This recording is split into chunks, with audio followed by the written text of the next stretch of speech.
Hey guys, Ed here, bringing you part 1 of What If Deku was the reincarnation of Link.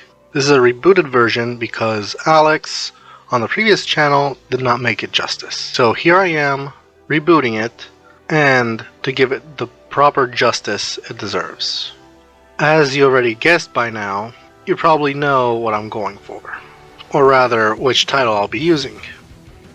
And for those that aren't fans of the series or don't know what I'm talking about, I'm talking about The Legend of Zelda Twilight Princess.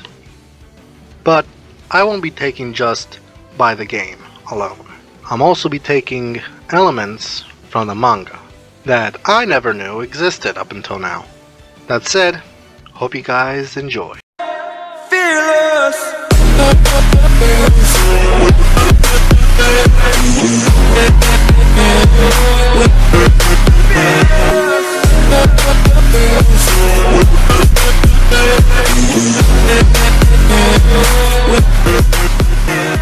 Hyrule changed, the lands shifted, and the people eventually forgot about the legends. Eventually, the Hylians were referred as humans, and then they developed powers known as quirks. We start the story with a 4-year-old boy, Izuku Midoriya, going to the quirk doctor with his mother Inko to find out what kind of quirk he has, only to be disappointed to have none whatsoever. That was the breaking point. Not only did the words of his childhood friend affect him, but he knew Katsumi was right. She was right all along. 3 years passed, and after the continuous bullying, Inka decided it would be best if they went to find her father and stayed there for a little bit. So they headed towards the station, but along the way, the train ended up being involved in a villain attack, and the villain destroyed the train, and 80% of the passengers, including Inko, were crushed, while the remaining were injured. At the police station, Izuku waited as he replayed the events in his mind, as he watched his mother be crushed. The police walked in the room where Izuku was, alongside a woman Izuku knew very well, Mitsuki Bakugo, Inko's best friend. She was in charge of Izuku until the police could get in contact with the only other living family Izuku had, which was his grandfather. Izuku stayed at the Bakugos for only a few months before his grandfather picked him up, and Katsumi changed her view on Izuku. 7 years later, the 14-year-old orphan Izuku is living alone in the house he grew up in. Thanks to his grandfather's financial help, he was able to live there, expenses free, except for the day-to-day necessities. Ever since he was young, Izuku only had one friend, that being Katsumi Bakugo, former childhood bully, and now best friend. A morning like any other, Izuku prepared to go to school, and he headed out. He looked at his birthmark on his hand as he got lost in thought, but when he got into the shopping district on his route to school, a villain attack occurred, and Izuku was in the middle of it. His body was aching all over, and when the pain stopped, Izuku blacked out. Once he regained consciousness, he found himself in his room, as if nothing happened. He brushed it off as a nightmare and prepared himself for his day of school. As he looked out his window, there was a golden wolf on a building staring at him. He tried to find out on why it was there, but the door opened. He was shocked to see who was there. The voice would say, "Oh, sweetie, I was about to come and wake you up." Izuku, utterly shocked, he would say, Mom? Is that you?" Inka would say, "Of course, sweetie. Who else would it be?" Izuku, in disbelief, he would say, "No, it can't be. You died. You died when I was 7. You were crushed, and you died." Inka would say, "Oh, sweetie, you must have had a nightmare. You poor thing. But hurry up. You've made Katsumi wait long enough. Izuku would say, I guess, but a voice could be heard as it would say, but what? You'd rather stay here and go back to sleep? Izuku, surprised, he would say, Kachan? Katsumi would say, who else? Come on, let's go. We're going to be late for school. Izuku would say, yeah, let's go. As Katsumi and Izuku walked towards their middle school, Izuku noticed the golden wolf following, but each time he went to turn his head, the wolf wasn't there. Katsumi noticed and stopped them. Izuku would say, Kachan? What's wrong? Why did you stop me? Katsumi would say, Izuku, that's the wrong direction. School is this way.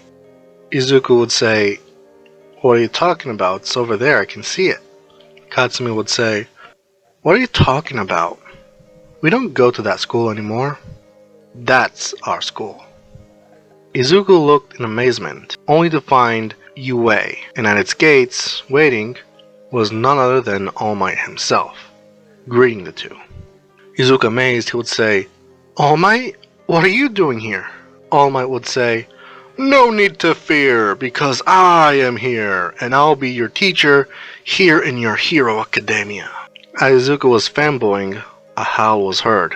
Izuku looked into the direction of the howl, only to see the golden wolf yet again.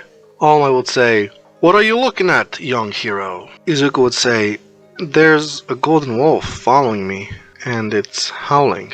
All Might looked around, as he couldn't see it. He would say, where exactly? Izuku would say, All Might, it's right over there, can't you see it? All Might, oblivious, he would say, over where? Izuku would say, All Might, you can't miss it, it's over. Katsumi cut him off as she would say, Izuku, are you still sleeping? Izuku would say, no, Katsumi would say, you're sure? Because if not, I'll simply just have to force you awake. Izuku getting more and more suspicious about the whole thing, but the more he tried to think, the louder the howl. Izuku had the courage of walking up to the wolf, despite Katsumi and All Might's trying to prevent it. Izuku would say, what do you want from me? The wolf would say, this world is but an illusion. It's time for you to wake up. Izuku would be confused and he would say, wait, you can talk? The wolf would say, that's a question for another time. Now go and wake up. Izuku's vision began to blur, and he blacked out once more, and soon later, he wakes up again, but this time, not in his bed, but what appears to be a prison cell. But it's not high-tech as an actual prison cell. Izuku looked around, trying to make sense of this madness, realizing that he was chained. But once he looked down, he started to freak out, because he wasn't his usual self, but instead, he looked like an animal. He tried to speak, but only barks and grunts could be heard, and finally whimpers, as Izuku realized that he couldn't do anything, and that he was even more powerless than he already was. A voice could be heard, catching Izuku's attention, and putting him on guard. The impish figure will float down to him, as it would say, I found you. Izuku glared and snarled at the imp-looking figure. The figure would say, oh, aren't you scary? My name is Hidna, and are you sure you want to be doing that? Snarling and glaring at me. Izuku continued to do so. Hidna would say, well, that's too bad. I was planning to help you, if you were nice. Hearing that, Izuku ceased to glare and snarl at the figure. Hidna would say, that's much better. You humans are obedient to a fault, aren't you? Izuku looked confused at this statement. Hidna, teasing, he would say, oops, but you aren't human anymore now, are you? You're a beast. At that comment, Izuku tried to bite the imp, feeling offended by the comment. Hidna would say, there, you be a good boy and calm down. No need to bite. The figure made a weird-looking energy and broke the chain binding him. As he inspects the broken chain, Hidna would say, "You look kinda surprised. But that said, I bet you're wondering who I am and where exactly are we. And why not make you a deal?" The imp floated through the cell as if it wasn't there, leaving Izuku mesmerized as it kept him wondering about her quirk. Hidna would say, "If you can get over this side of the cell, maybe I'll tell you." Izuku inspected the cell and he noticed that it was poorly made. So he checked the bars and saw a few of them were loose.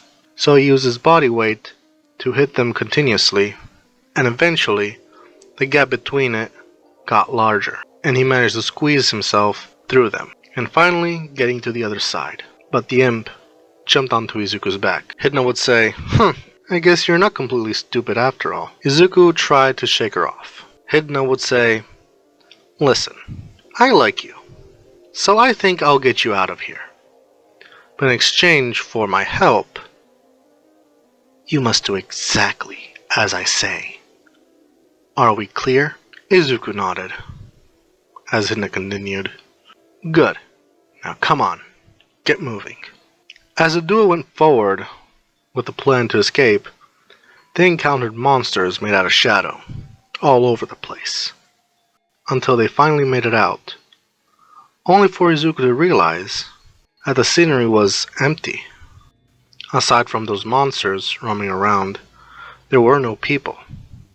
Cars were moving, but nobody was in them, and the sight of a scenery was painful to Izuku, and he started to whimper. Hidna would say, "Stop it with the whimpering, it's annoying. You are a beast, so hone your senses, and you notice that they aren't gone." Izuku didn't believe her, and he continued to whimper. Hidna would say, "Fine, I guess I must explain. The people that are quote-unquote missing didn't go anywhere. On this side of reality, they can't see us nor interact with us. But you can see them, but not to interact with them. So don't worry, you'll be able to see people again. Once this is over, that is." Izuku made his way to the Baku's backyard, only to see two flames next to each other. Hidna would say, "Go ahead, try using your senses." Izuku used his sense, and he was witnessing Katsumi talking with Mitsuki. Katsumi saying, "Mom, I looked everywhere. Can't find him. It's been days. I'm worried."